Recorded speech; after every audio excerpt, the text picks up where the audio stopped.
Welcome to a special edition of Black Talk Podcast. This is so sick.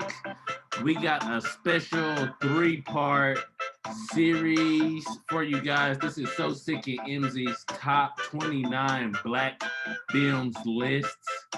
I am so sick. I am the host of Black Talk Podcast. This is brought to you by the Bodywork Apothecare. The Bodywork Apothecare. Follow them on Instagram. They have amazing soaps and other products for your Zen lifestyle. We got a special guest, my friend, my homie, Emsy Robinson. All right, my name, Emsy Robinson Jr. I'm technically the third, because my father's Emsy Robinson the second. So no, you go, it's all good. I am mostly a musician by trade / educator. I've played in quite a few bands here in Dallas area since 2006, kind of before. It's been a while. Educator. I teach a lot of private lessons, group lessons. But one thing that a lot of people really don't know if they don't see my Facebook is that I love film. I love talking about film, reviewing film, thinking about film. So I'm really excited to see what's going to happen today tonight, because this list is pretty cool. A lot of these films I've seen over the past 10 years. Some of them I've seen when I was a kid, high school. This is basically kind of like a wash over of what I've grown up seeing, which is funny. Yeah. It's like the whole spectrum of seeing something as a kid, teenager, college, and current stuff. It's funny. So yeah. It stretches. I think the oldest movie came out in maybe the 70s, the 60s, maybe. So this list spans at least, I think, 50 years. I don't want to spoil nothing for sure. Yeah. Guys, we want to give you a quick breakdown of how we rank these films and how we came up with this list. It was incredibly difficult. Yeah. I created a list. Emsy created a list. It did not match, but we did have a scoring system. So the way it works is the highest score you could get is 10. So there's 3 categories that we rated these on. So that's acting. That's a maximum of 3 points. Directing, that's a maximum of 3 points. And then cultural impact, which is a maximum of 4. So we both have our list. We'll be flashing that throughout the list to let you know where they fell, how do we score them. There are some films on this list that weren't on both of ours. There's some that I rated really high that Emsy didn't have on his list at all, so that's why they were able to make the list. So I think we're ready to get right into it. The first film on the list, number 29, is one that was on both of our lists, and it is The Five Bloods. I really, really enjoyed this film. I think I watched it the first night it came out. It's on Netflix, I believe. Netflix, yeah.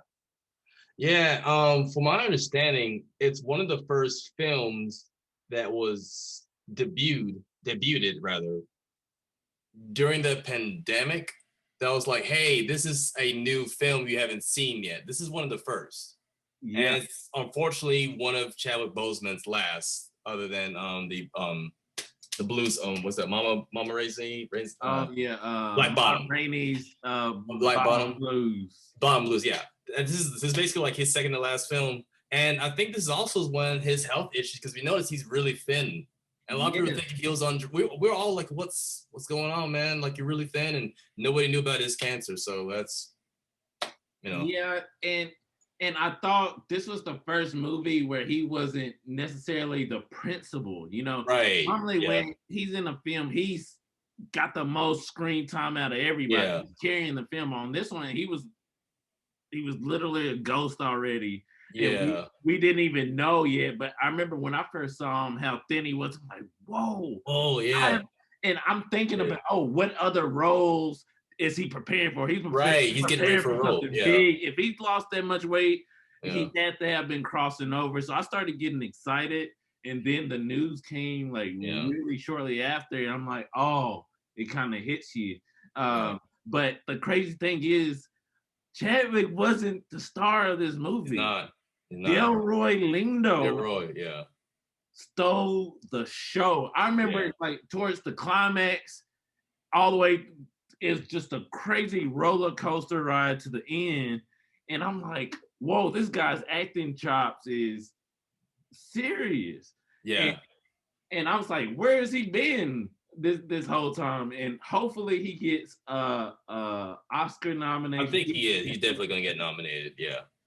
I've seen that they are predicting that he's going to be one of the nominees uh, for that. So I'm really excited. Um, this was directed by Spike Lee. Likely, yeah. Spike Lee is on this list a lot. He We is. both Yeah. really love Spike Lee. He's on this list 6 times. Yeah. Spike Lee is in the bottom And the 8 top. and the top 8. Top 8. Yeah. So y'all think about what other movies from Spike Lee might be on the list. You're gonna see a lot.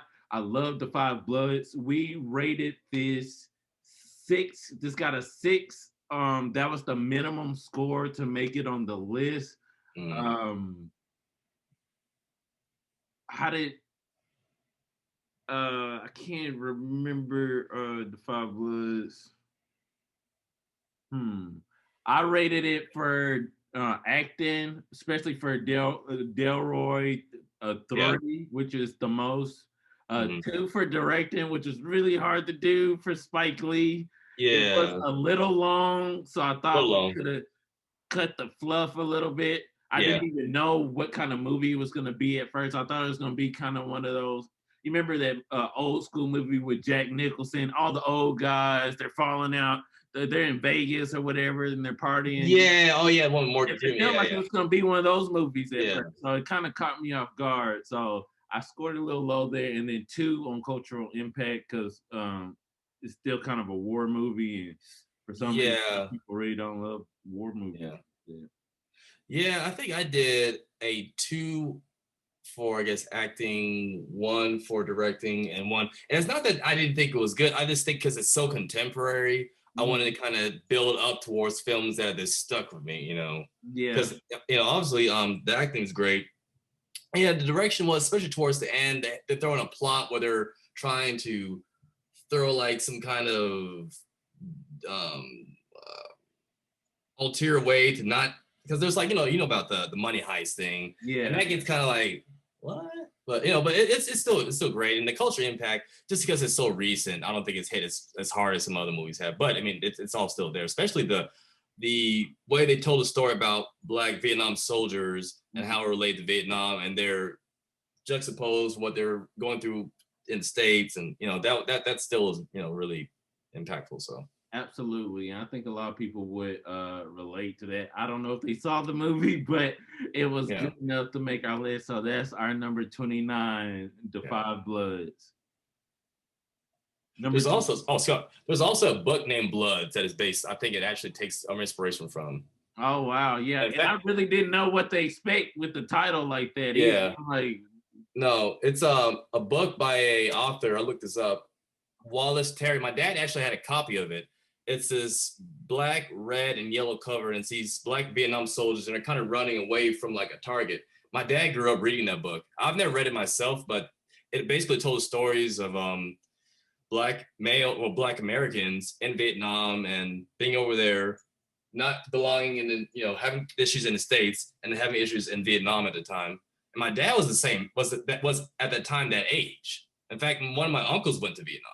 So he knows all about that culture, and it's kind of like that's something he experienced, So that's kind of why I knew about the Bloods background reference, really. So that's really interesting. I love like hearing like that there's books that these great films are based off of, and the books are always better. So y'all go check that out, go read. We might do a best books list too.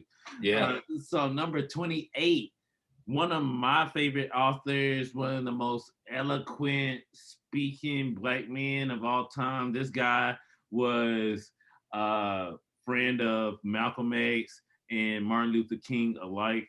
JFK wrote letters to him. Number 28 is I Am Not Your Negro from James Baldwin. Yeah.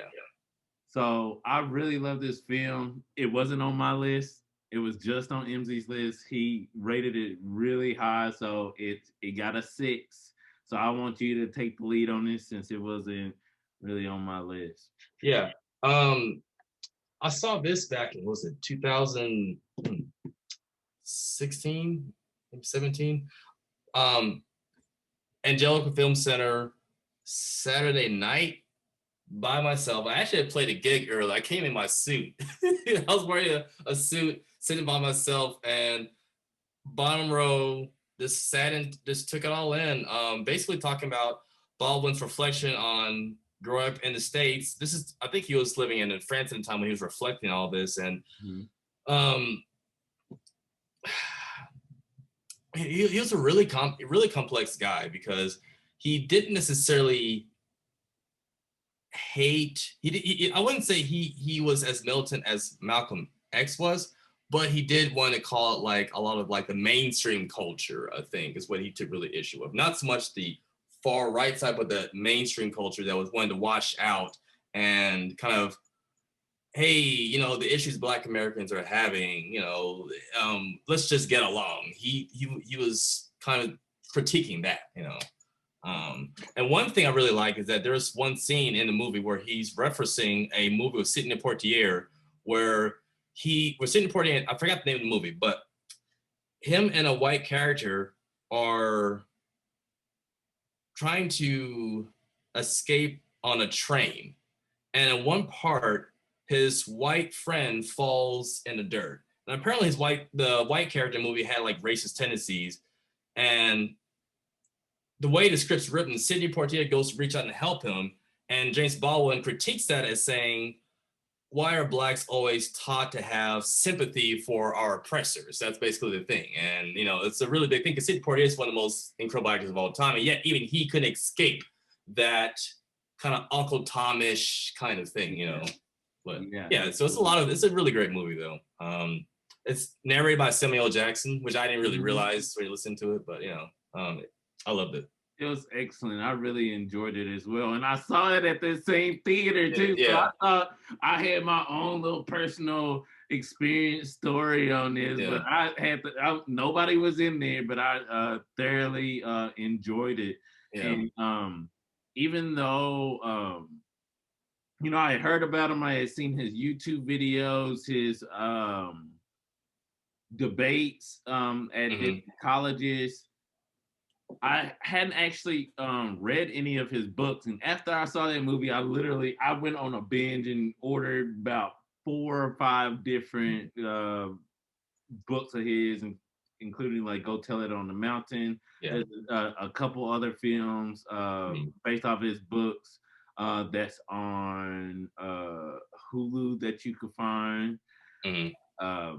I'm just a huge fan of his. I wanted to put it on my list. I think one of my first versions of my list, I think I had it on there, but I don't think any documentaries made my list, so I stretched it out. So yeah. I'm glad he's on this list because people need to know about James Baldwin. Go check him out. Yeah. So number 27, we have Rosewood. This movie was traumatic as hell. Yes. Yeah. There's a scene where a guy is getting hanged and they're like cutting off his ear. And I was like 7 when I was watching this. It really fucked me up like for a long time. Like I think this was one of my first movies that I saw that kind of painted the picture of the South, like how cruel, racist people could be. Yeah. This was only on Emsy's list. It was rated a 6 as well. He rated it really high. What made this stick out? I think the representation of the cruelty of like post-slavery white America was, because I remember I was 13 and it came out in 97. Looks like me and my whole family saw it, and my parents had shown me Ruth before, and we understood kind of like the historical transatlantic slave trade and seeing images of that, but we've really never seen the post-slavery cruelty in a way like that. Mm-hmm. And I remember certain scenes where Ving Rhames' character starts, shooting up guys, and also Don Cheadle. Don Cheadle was in there. Yeah. I forgot about that. Yeah, Don Cheadle, and he's probably like 20 something as a young guy. Mm-hmm. But it's a crazy thing because there is this kind of revenge aspect of it, because when he starts shooting some of the white characters, Black people literally start cheering in the theaters. Mm-hmm. And it's like, oh, okay, this is a thing, For sure. And that and this film was directed by John Singleton. Yeah. I love John Singleton. He has 3 films on his list. I didn't know that. I didn't know John Singleton directed this movie until today. Yeah. I was looking up some of the other things on this list, and I was like, whoa, I had no idea. So that was really cool. One of the other, well, I guess 2 of the most prolific scenes in there involve somebody getting hanged, apparently. But you remember when Ving Rhames, he like was flexing his neck, yeah, so he could have time, to get out of the rope. That was kind of like a little black superhero moment. Yeah, right. I was like, because you ain't want him to go. You're like, oh no. Yeah. But that was crazy. But again, that was on Emsy's list by John Singleton. He has 3 more films on the list. I wonder which ones they are. Some of my favorite films. Again, this is rated a 6, just on Emsy's list. Honestly, the rest of the top 10, there was only one film that was on both of our lists, and again, that's Defy Blood. So you're gonna see some more that was just on my list, just on his list. But again, it made it over the 6 points to make it on. That's the end of the 6 flat scores. Everything else is higher than a 6. So things are starting to heat up here. Number 26, a love classic film. I watched this again recently. The first time I saw it, I was a child, and it has a lot of replay ability. Mm. So if you got the Netflix and chill, this is probably one of the films you're gonna watch. This is Love and Basketball, number 26, and it's rated a 6.5. This was only on my list, and I had it rated pretty high. On my list, it was number 17. I rated it a 1 for acting. I rated it a 3 for directing, and a 4 for cultural impact, because this movie came out. It's not high budget. It's not a blockbuster director. Yeah, it's a female director, a female Black director.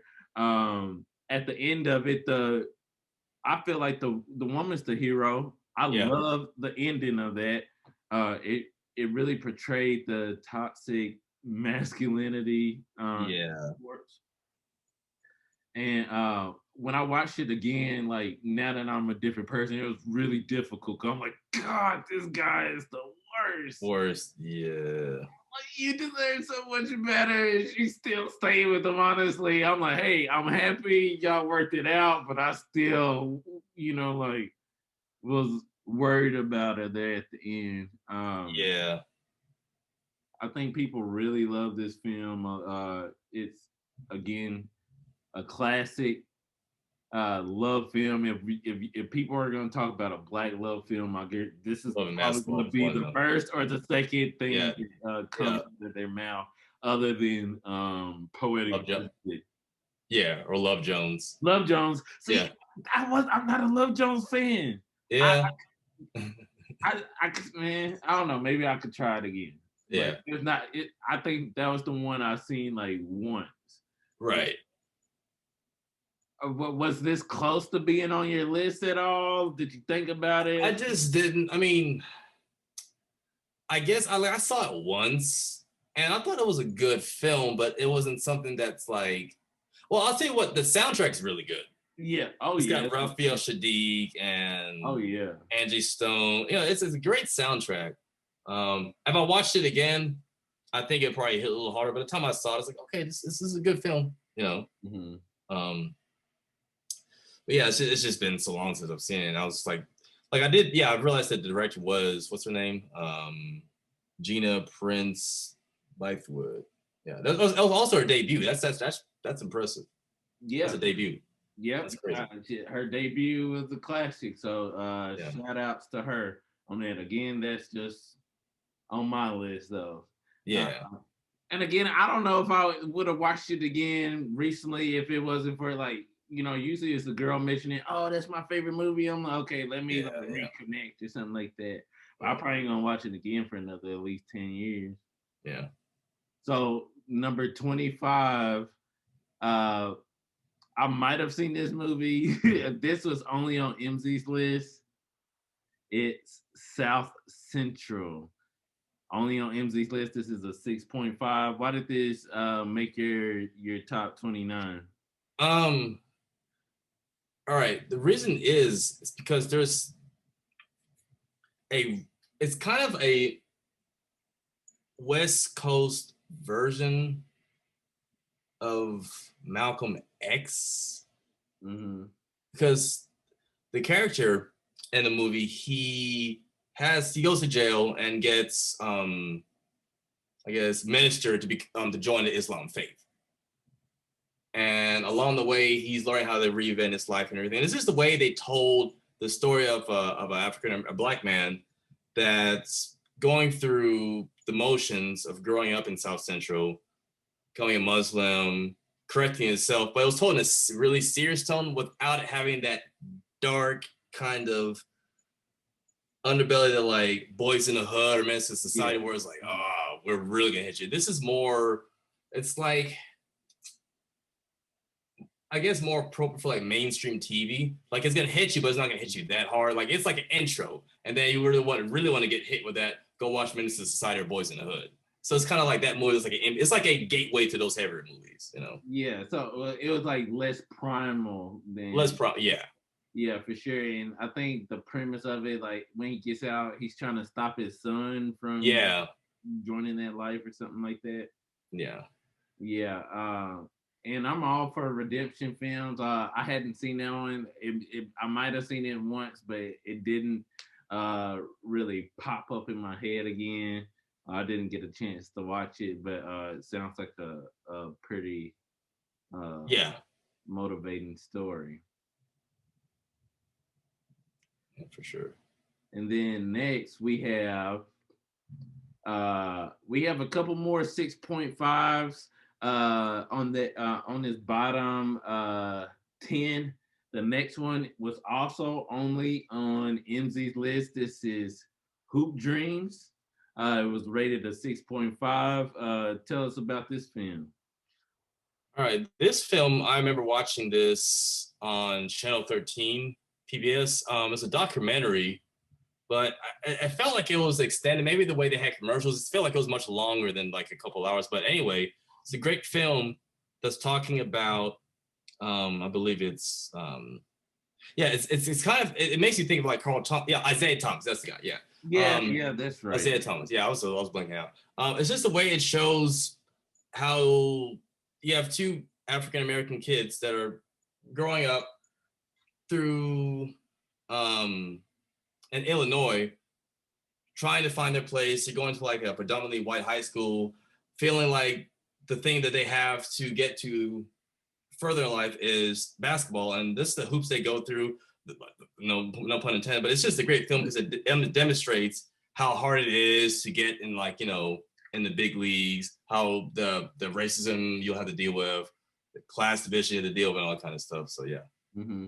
And this was I think I do remember seeing this series, and it was kind of like an introductory version of we get obsessed with like The Last Dance or Last Dance. 30. Yeah. This is like a precursor to The Last Dance. This was in the 90s, right? It came 1994. 94. So this is before this was popular. This is before Yeah. streaming and before you were renting, a series or anything like that. You have to catch these things on TV on the right day. Sometimes they'll play them in order. So I do remember that back in the day. I can't remember where it premiered on, but Yeah. it really was the prototype for those sports documentaries where it was shot over 5 years. So it's not like, hey, Yeah. we're just gonna sit down with people, like, hey, these are No. your It friends. No, was they extended. actually spent 5 years of these people's lives. They didn't know that they're gonna be superstars, that they were gonna make it, but they picked Yeah. the right kids and followed the right story and ended Yeah. up with a fantastic result. So good job for that director spotting out that talent and picking that out. Yeah. Steve James is the director. Steve James, and there's only two documentaries on this list, and this is the second one. So no more documentaries on the list. It's only films from here on out. We got some biopics. We got some more Spike Lee. Yeah. A lot of Denzel Washington. We haven't even got the Denzel films yet, which is Yeah. crazy. We definitely love him. We got some rapper actors, some rapper director films. I'm Yeah. sure you could probably guess which films those are. But again, this is the last documentary. This is the top 29 Sique and Emsy's top black films list. I know that's a mouthful. The next film on the list was only on mine. Uh, I've I've probably seen this movie 50 times. It's the second film from John Singleton on this list, Baby Boy. Uh, Mm. this was rated 6.5. Okay. I still use Baby Boy gifs and memes all the Yeah. time. The Snoop Dogg when the window came down Yeah. before the drive-by. Uh, Yeah. everybody knows about Jody. He's the prototypical fuck boy out there Yeah. in film. He nailed it. That role was actually was written for Tupac. Oh wow. Unfortunately, he passed away before that the filming started. So Mm. Tyrese, who was also LA native and a musician, ended up playing a wonderful role in that. Yeah. Like he did great, and that really started off his acting career. I think his acting career might be better than his music career. So luckily he was Yeah. in the right place at the right time. Yeah. Um, I love Baby Boy. It was rated 16 on my list, so Okay. it was rated really high out there. Toxic love story. Yeah, toxic. Yes, super toxic. Also, what's her name? Taraji P Henson. That was her debut. Yeah, Yeah, she definitely broke through on that film for yeah, sure, playing the role of Yvette, the role of a mother trying to deal with her broke boyfriend and her ex-boyfriend that's showed up and ruined the party. If you haven't seen Baby Boy, I highly recommend it. It's always on TV. If you're yeah, scrolling through channels and it's a baby boy on it, it's gonna have the redacted clean version, so it's gonna sound weird. Ving Rhames is in that movie. Big range. He's Yeah, an awesome stepdad, and the punch in that scene with him and Tyrese. You remember when he hit him so hard, he like flew through the window, yeah, no, through the table. I yeah, remember I was like, I used to rewind that part over and over and over again, trying to get the mechanics of that punch down. I'm like, if I'm gonna hit somebody, it's gonna be like that. So I was sitting there. Luckily, there wasn't cameras and the internet like that. yeah. Catch me looking a fool in the room, punching the air. So that's Baby Boy number 23. It was rated 6.5. We have two more 6.5s on the list, and one more film from John Singleton, which was the director of Baby Boy. The next one, number 22, is the first Denzel Washington film, Mm. on the list. The second Spike Lee film on the list, one of my favorites, and the first time I've seen athlete pull off a superb acting job. Mm. Number 22, He Got Game. The game. Oh yeah. Yeah, it was wild, man. It's funny because I was talking about when I saw these films throughout parts of my life. This film I actually saw on a high school track meet field trip. We were playing the high school I was at. We were playing had a meet down in Waco. We stayed overnight there, like 1 or 2 nights. And this is like a small little private Christian school. My mom's with us, the coach is with us, and we go watch He Got Game in theaters. Now, if you see He Got Game, there's some pretty graphic stuff, and it was weird because they thought it was like a sports movie, kind of like Hoop Dreams or something. Yeah. And it is not. I mean, it's like the Menace to Society version of that. It is. Who is that? Rosario Dawson? Rosario Dawson, yeah. Rosario Dawson. Man, I saw that. I think we're around the same age. What year you graduated? I'm 05. I'm 02. 02. Okay, so you're a little older, but around that same range. I definitely got into Hispanic girls after that film. I think that's the first time I saw a threesome ever. It was it was pretty wild. Denzel Washington is in it. Ray Allen, he became one of my favorite basketball players after that. Won a couple of championships down there in Miami. Mila Jovovich too. Before she did all the Resident Evil stuff. Oh wow, that's crazy. She was the pimp's girlfriend, and what was it? And I think the guy that played the pimp, I think he passed away last year. He's made a lot of Spike Lee movies. I forgot his name. Yeah. Dang, I can't remember his name. Yeah, I know who you're talking about. Excellent film. I really became Spike Lee fan. Yeah, for that movie. He does a lot of different movies, but this one was great. It was I don't know, seeing Denzel, like he nailed that role. Like he did, he pissed off. It was like angry. Have you ever seen Fences? Imagine a young version of that guy. Yeah. It's that role just recycled, but the original version on it. He Got Game with 6.5. Only on Emsy's list though. It was pretty high on your list. I think it was in your top. Number 12 on your list. Yeah, I just love the way they wrote that character because you hate him at points because of how he abuses his son and how hard he is, but then you understand where he's coming from and you see he's trying to be a better person and you see he's getting a lot of shit thrown his way. So he has all these struggles, but you still really don't like him. Mm-hmm. And then when you find out what he does to his mom and you're like, and he's that one scene, especially when he hugs the grave and the music, and it's just like, oh, this is hitting, you know? Yeah. He humanize a guy you're supposed to hate, you know? Absolutely. Like you're rooting for him, but like, man, you're a scumbag, you know? But then I know where you're coming from. So it's a complex film because it's gray, you know? He's not a black and white character, you know? For sure. And I think he definitely should have got some award noms at least for that. Shame on the Academy for not giving that film more love. It is a classic, and again, just a testament of Spike Lee's resume. Yeah, I love that film. I wanted to put it on my list, but I just had so many other things. I wanted to mix it up, and there's some stuff I've seen recently that just I just had to give some love to. So He Got Game, Spike Lee.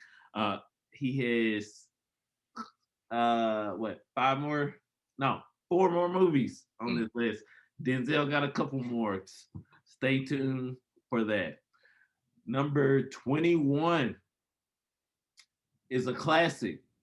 There's not a lot of comedies on this list. I think there's only 2. Yeah. 2 comedies on this list, so it's hard to make this list and be funny, with Denzel Washington and Chadwick's in the world. But Yeah. number 21, Life. Yeah. So this was a blockbuster film. You get to see two of the biggest comedians of all time in a long movie. Yeah. A long movie together. Yeah. I don't think we've seen that. Oh, wait. I'm thinking about Harlem Nights. That's the last time we've seen something of that level happen. When it comes to the comedy legends. Yeah. This wasn't on my list though. It was only on Emsy's list. It's the last 6.5 on the list. What made it land on your list? The balance of that incredible humor between Martin Lawrence and Eddie Murphy, with also this undertone of like the prison industrial complex you watch it because you watch their lives basically the lives taken from, they watch the world pass by, and there's also all this kind of subplots in the movie with like the homoerotic relationship between the prisoners, and then the way the ward has a relationship with the prisoners, the way they're trying to reach out to the outside world. But it's all done, it's like it's light and it's kind of really sad, but it's also really funny at the same time, and it's I don't know, it's because yes, it's a comedy, but it's also a drama at the same time, so I just like the way they wrote the characters, the setting's great. And what's this guy's name? He's also he was in did you see the movie he's like, a lot of people say he looks like Dave Chappelle, forgot his name. Forgot his name. He looks like Dave Chappelle? Yeah. Oh, the evil Dave Chappelle guy? Yeah, the evil Dave Chappelle. Yeah. Nobody knows his name. I know. We all people should know. Look. Let's try this out. I'm gonna Google evil Dave Chappelle. Boom! There it goes. What's his name? What's the letter E? I think E something. Oh, but he's here. He's right here. Dang, they only Bokeem Woodbine. Yeah, I knew it had slightly. Woodbine. Yeah, Bokeem. He's the eternal bad guy. If you've seen the Black film, there's a chance he was the villain. But shout out to Bokeem because he was also in Fargo, the series. Did you see that? I've seen clips. I haven't watched it entirely. He was one of the bad guys in that. Killed it. I mean, showed so much range because normally, he got an attitude, short temper, but this, like, he was like trying to be a salesman, but he was a murderer at the same time. It was very complicated, and they kind of kill Black folks off in those kind of shows, in Fargo, Minnesota, is it Minnesota? Wisconsin, one of them. Yeah, Wisconsin, yeah. There's a Black guy in this film, so I definitely had to watch that because that's one of my favorite shows. Shout out to Bokeem. Oh my God. Bernie Mac, rest in peace. Bernie Mac, yeah. Classic scenes. Yeah. In there. The Whites Only Pie. Shout out to Life. That's the last 6.5 on the list. All right, we're about done with this top 10. We got 2 more left in the top 10. Number 20 was only on my list. Iconic film, the first of the rapper actor films on the list. Number 20, Juice. Is a 6.75. Juice had to be was high on my list. Juice was top 10 on my list. Actually, it was number 8. Tupac was really young in here. He showed some great chops.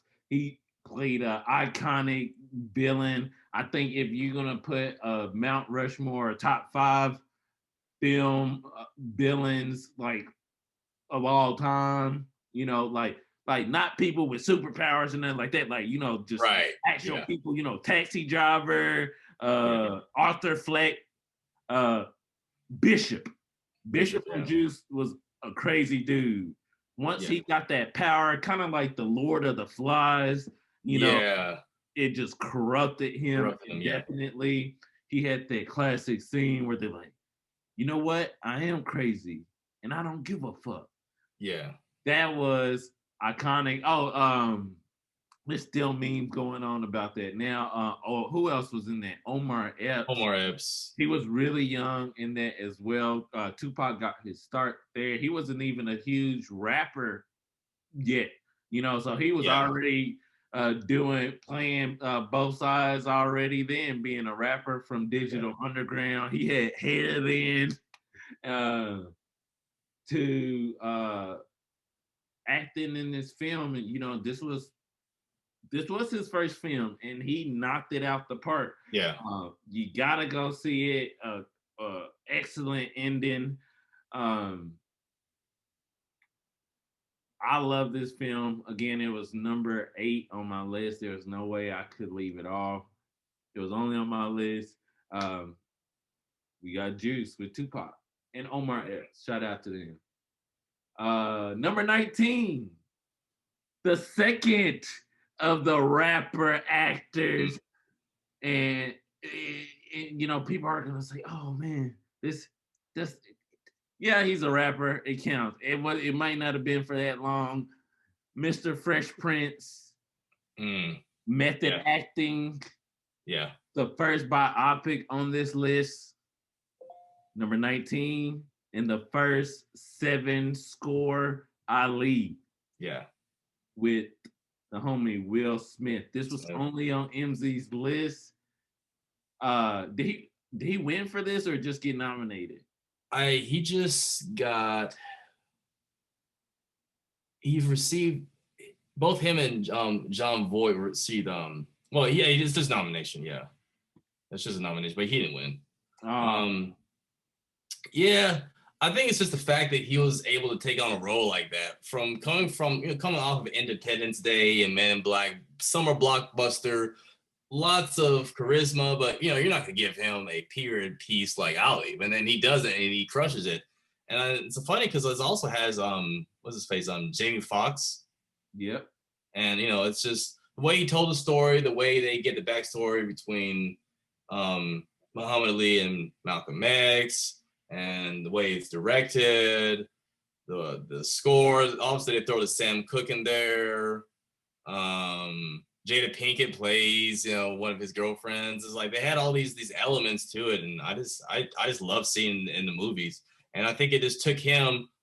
It projected him as like, okay, he can play the serious roles. Besides Denzel, we can have somebody else that's a little younger that can take that mantle and make something like this happen. That's why I think it's really monumental how it came out. Exactly. Will Smith really established himself as one of the heavy hitter guys. Hey, he could do blockbusters and he could do the serious films too. And I think this is his first nomination on that. Yeah, it really put him in that category where people, it still drives. It like blows my mind. People's like, "Oh, who's some of the best black actors?" And they'll say Will Smith. I don't necessarily agree. Like, don't get me wrong, he gets chopped, but that's his best film. That's his best acting film. Even when he did try to do more serious stuff like I Am Legend, he still got a gun. Wet movie. This might be, other than the Doctor movie that he was in, he got a gun in almost every other movie he's in. Not trying to disrespect Will Smith. Shout out for what he do. He did this Ali film. This is rounds out that bottom top 10. Again, it was a 7. Directed by Michael Mann. Is Will Smith on this? Yep. Wait. Is he on the list anymore? This might. Nope. So he's good. He's good enough to be on the top 10. But nothing else from him made it. There was a couple on the honorable mention. Bad Boys. Take that list out. Bad Boys was on the list.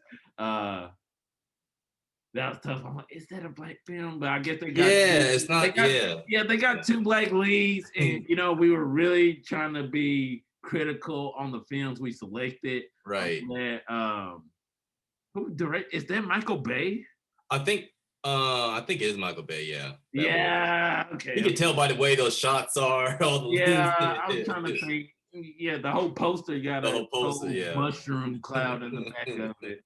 Ali, number 19, rounds out our bottom 10.